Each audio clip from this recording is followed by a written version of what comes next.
Archaeologists and art historians can examine these pigments and try to replicate what that may look like in a reproduction. Some of these reproductions are more real to life. For example, the one I showed you earlier of the Emperor Caligula gives a fairly realistic colour palette of what the emperor may have looked like, whereas this depiction of the Emperor Augustus looks rather garish indeed, and they haven't included any shading or highlights. But it should be remembered that this is a 3D object, it's not a 2D object, so perhaps you don't need to deliberately add the shading because that would be provided by real lighting and shadowy conditions. For example, the sun in the sky or oil lamps providing light and shadow. Here is another example of this famous portrait of Augustus, this time possibly more realistically composed, but it should be mentioned here that this is all speculation about the precise colours used on this particular portrait.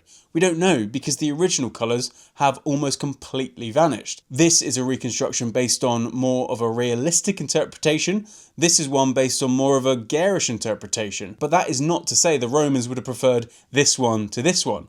We simply don't really know.